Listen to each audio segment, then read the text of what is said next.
everybody. Welcome back to our podcast. Today we decided we're going to go back to herbs and talking about specific herbs. We have so many clients that ask us about what herbs should I use for this or that. And there's so many people that are talking about things like cleansing. And so we thought maybe cleansing herbs would be something that you would be interested in today. So there are a lot of different herbs that help with cleansing, and some we don't even think about specifically for cleansing because they're helpful with so many other things. Anyway, I'm excited about getting into this topic today. So how are you today, Daniel? Well, I'm doing great, Jennifer. How are you doing? I am doing very well. I'm excited about talking about this because we've used this in our other programs. Have you used a lot of these herbs yourself? I have, uh, particularly garlic and red clover, some of my favorites. Oh, yes. Oh, yeah, I use red clover for so many different things. And, I didn't even think about it. I think about it as a cleansing herb, but I think of it more for cancer, but I guess it's helpful for cancer because it is a cleansing herb. Yeah, yeah, Yeah, so that's the thing that, with these herbs, they have so many different uses that you don't want to just narrow them down to one different thing. yeah, Yeah. yeah. One herb So, can have. Yeah, go ahead, no, Jennifer. no, you go ahead. I think that's why it takes so long to learn a lot of these herbs because you'll find a few uses for one herb, and then you study more, and you realize there's like five, six more uses, and it's like it's definitely it takes a lot of studying to learn. So Yes, it does, which I think is what was so great about the School of Natural Healing. We narrowed down to 100 herbs. yeah, Of course, yeah, it took me so long to get through the program that the 100 herb list changed. yeah. So I did a little more than 100, but I think that was really great because there's so many programs where they have to or learn so many different herbs, but then you don't really dive down deep into getting to know all of them. And I have to be honest with you, I don't know all 100 well. Not me either. Um, but I do know enough of each category, and I know about the properties and how to combine some of the herbs, which is useful. Anyway, so let's talk about some of these herbs. So a lot of times when we're talking about cleansing herbs, we're talking about herbs that are great for cleansing the blood purifiers. And so let's talk about all the different organs a blood purifier can affect. So that can affect your heart, of course, because Yeah. that's the main one that circulates your blood, but also your liver and your kidneys. So we're looking at herbs that affect all of these. And in traditional herbal medicine, they're called alteratives, which we are not really familiar with that word. And as a matter of fact, if you asked me to talk about alternatives, I'd be like, what are you talking about? I can't remember what that is. And so those are the ones that help with cleansing the blood. They promote elimination of the toxins, and they help to restore balance in the body. And so that's one of the things we want to look at. So these are really, really great herbs. But medical disclaimer, the information that we're giving you today is for educational purposes only. We're not telling you to take these herbs. We are not diagnosing, we are not treating, we are not telling you that these herbs are going to be great for your specific condition. Please do your own due diligence and please work with your medical provider. Because when we're talking about herbs that cleanse the blood, these are going to be thinning the blood as well. So if you're already on blood thinners, they can be contraindicated for you. And they could affect your blood pressure. Anytime you add herbs and you have a medical condition where you're on a medication, remember herbs can interact with your meds. And so make sure you're working with your doctor because your blood pressure may improve. And so it may drop too low and you need to have your medications adjusted. Is your medical provider going to be excited about that? We don't know. They may be upset that you're doing something better for yourself, not that you're doing something better for yourself, but it's going to be more difficult for them to manage. They like it when you keep it at the same where you don't have to adjust your meds. But for those of you who are trying to improve or get off of your medications, then herbs can be helpful. You may want to find a functional medicine doctor that can help you work with that. Anyway, Daniel, what are your favorite alternatives or blood cleansing herbs? Well, my first one's going to be red clover. Um, First of all, I like the taste of the tea. That's a big, that's a That is big help, definitely right? helpful. Yes. It actually tastes good. You would Mhm. think the herb that cleanses the blood is going to be bitter. This one's not. Red clover is a really good one. And so when my dad was having problems, and my dad he died last year, but he was having problems with his blood pressure. And so I made a tincture with red clover and garlic. Oh, And that really, really helped him. It helped thin his blood and it helped his blood pressure come down. So my two favorites are red clover and garlic because, well, garlic. I mean, we both like garlic that's probably because, my favorite. Yes. yeah, yeah. I try to eat it every day. It's easy to get garlic in on the food, but and then I like burdock root too. That's my second favorite. So I make a broth every week. I have been kind of lazy on that now that it's getting hotter, but I Yeah, always put burdock root in my broth. yeah. Yeah. It's a deep cleanser. Burdock is one of the best. It really, really helps to cleanse the liver too. Yes. And and talking about that, putting the burdock, eating the garlic, putting the burdock root in the broth and things like that. When we're eating these herbs, we're using them more as a functional food, and that's going to be a safer method than taking a tincture or a capsule, using an extract. Because anytime we extract something, we're condensing it and making it so much stronger, which can be Hmm. good, but it could be bad as well. So think about that. Those of you who are listening, trying to find ways to add these into your meals is going to be a much better way. Your body's going to be able to handle it a lot better. Another one that I use a lot, well, dandelion Yeah. leaves and dandelion roots, even the flowers. You can have the flowers too, but you can make salads with that. But yellow dock, we use yellow dock. I actually use the yellow dock extract. I make my own. Yellow dock is wild and is probably in your backyard. I don't know if it's all over the world, but it's definitely wild in our yard. And I live on a farm. And so I know there's no spraying or anything, that it's nice and clean. But we just dig them up, chop the roots up and dehydrate them. And then, well, sometimes we don't even dehydrate them. We do dehydrate them, but we'll make a fresh tincture with them. And then we'll make teas and stuff with the roots as well. But yellow dock is wonderful for building the blood and for increasing iron in the blood. So for anyone who is showing that they're low on iron, you have to be careful, because you could be one of those that people that stores iron, and if you could have a genetic tendency for what is that, hematocrosis? Yeah. Is that the right word? So then you build up. Those people usually have to give blood and give blood frequently because they build up too much iron in the blood. Dr. Christy Sutton is a great reference for that if you are concerned about your iron.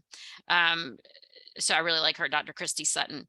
Um, but for some people, yellow dock is really helpful in helping to build up iron.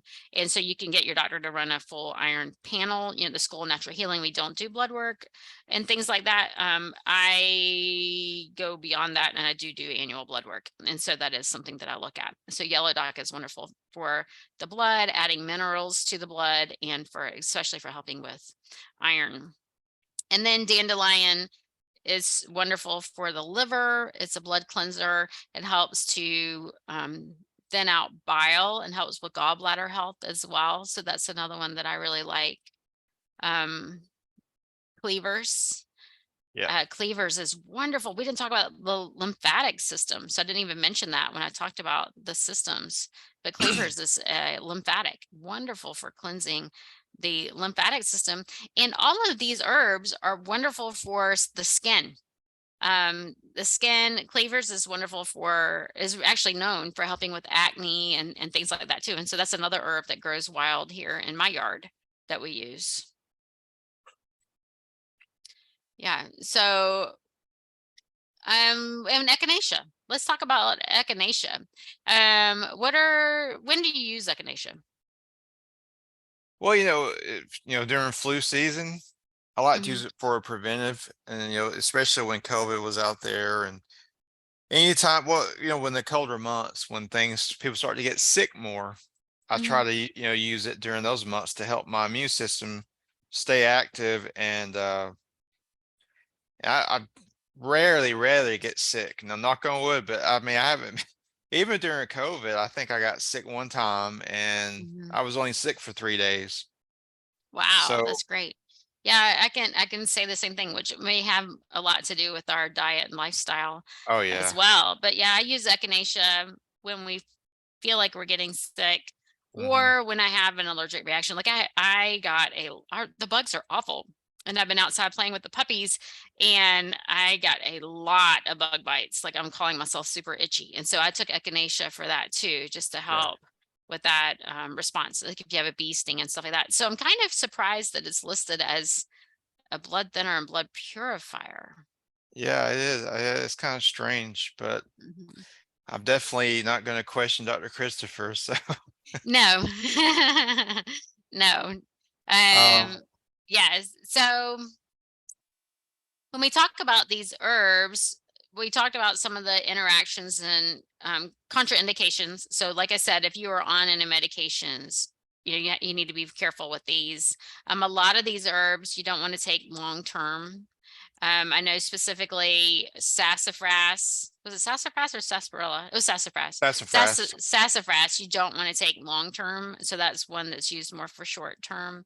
And the same with echinacea. I don't use it long term either. That's one that we do. We use it only when we need it. During like flu season or something, we may take it 6 days and then take a rest day, but we don't take it year round for sure.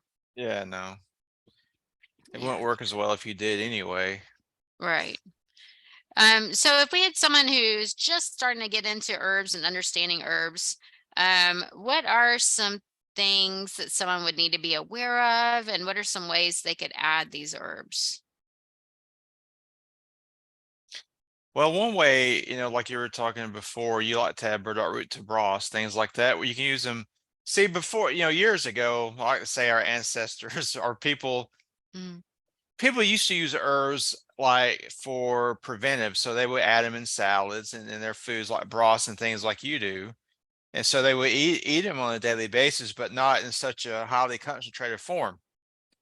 right, So it's not until you get really ill or you're trying to get a deep detoxification that you want to use them in a concentrated form like a tincture. So, and of course, like you were saying, if you're a lot of people now are on pharmaceuticals, so they really have to be careful what herbs they pair with certain pharmaceuticals. So that's what you were saying before. You would really need to get a functional medicine doctor because a regular medical doctor doesn't know anything about herbs and interactions. Functional medicine doctor probably will know a good bit more about herbs and how they interact with certain drugs. right.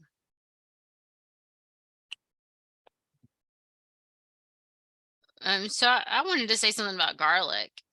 Yeah. So in my program, I have a 14-day Hmm. detox that I do in the spring and the fall.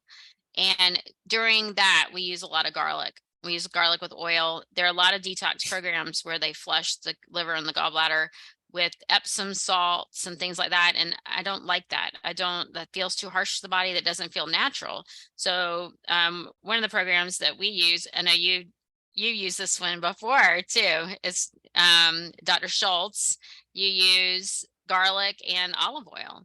And it's Uh-huh. amazing how, I did the first time I did it, I passed gallstones and I thought, oh my gosh, so I didn't even need Epsom salts, but it was just a great way to cleanse the gallbladder and the liver and thin the bile and flush everything. And so that's one of the things with garlic. So when your liver needs a lot of different substances to detox efficiently for it to do its job.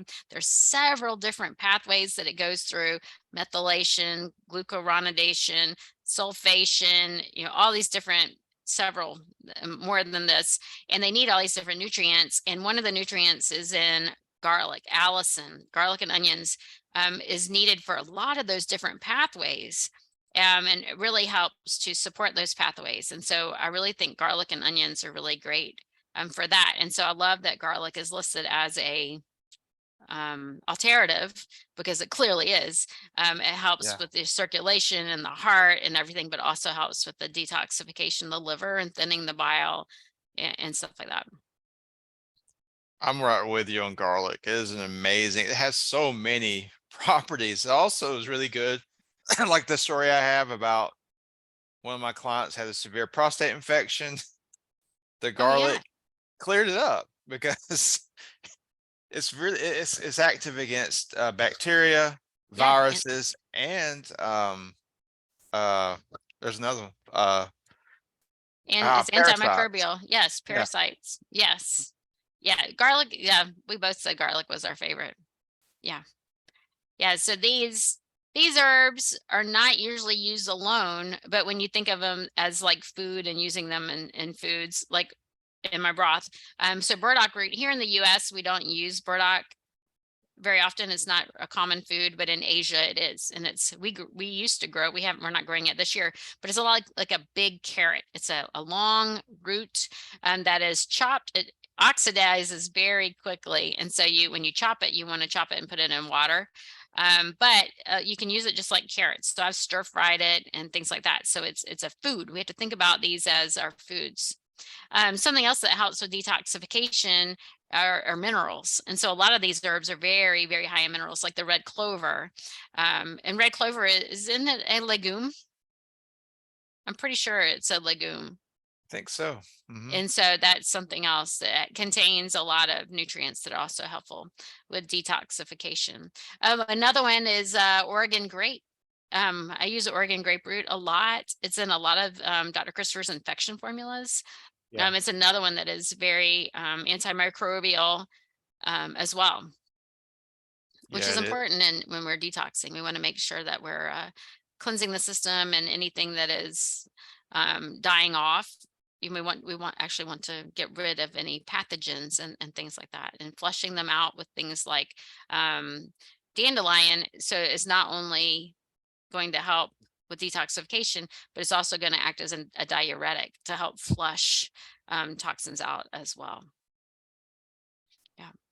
Um, do you have anything else you want to add about these cleansing herbs, or any herbs that we haven't mentioned? Um, I think I just want to say, go ahead, these Jennifer. are just really great herbs to have I, in I, your apothecary. I have an apothecary cabinet. yeah, I know, I do too. We're like I'm the probably have the only one in my town here. Um, I was just gonna say for for the dandelions, during the summer, most of us can go out in the yard and find those. I mean, my yard is full of them. Yeah, mine too. It's all over, and we even have grown them. We've grown them, Oh, you do? cultivated them, but we had them all over the yard as well. So yes, Yeah, I just go around and gather them all over, because I know now, don't go and gather somewhere if you don't know if it's been sprayed or not sprayed. Don't gather yeah, herbs along the roadsides, because it has road runoff, and there's going to be just toxins from the road and the yeah, cars and yeah, exhaust and stuff. So make sure that you know where you're harvesting from. But you can even get dandelion in the regular grocery store. Even where we live, the leaves, the root is going to be a little better for detoxification, but anytime you can get any of them is great. And think about your bitter foods. Your bitter foods are really the great ones that help with detoxification and cleansing. And so it doesn't have to just be, which is probably why echinacea is listed. Echinacea is very bitter. It is a high quality echinacea tincture. If it like numbs your tongue, it's bitter yeah, and numbs your tongue. So that's something to look for when you're looking for these herbs. If you dig up an echinacea root and chew on it, whew, yeah. yes, it's very strong, and it's gonna numb the tip of your tongue. But I forgot what I was gonna say. I got sidetracked. Squirrel. Well, the three on some of the top three here is the dandelion, red clover, and plantain. Oh, we didn't Most talk of about those are plantain. yeah, it's in the yard. I mean, I know we're in the South. I think it grows Yes. in most of the US.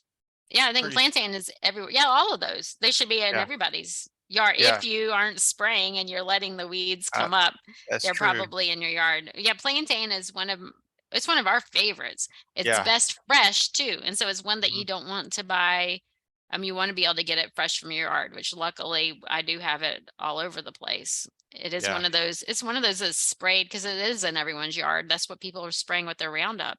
They want to Yeah. get rid of that weed, but it is wonderful for cleansing the blood, helping with skin health. I mean, a lot of people make plantain tea. It's very mucilaginous, so it helps with the entire intestinal system.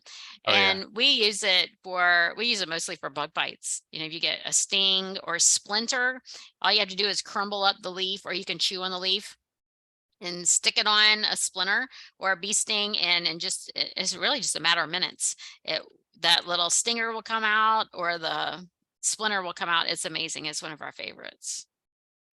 Yeah. My father-in-law got bit a few years ago by a brown recluse right on his face. Oh my And gosh. he goes to the doctor, and of course they prescribe antibiotics. That's all they really do for it. But it Right. started to, to get necrosis. So I went and picked a bunch of plantain, made a tea for him, and I made a poultice with plantain.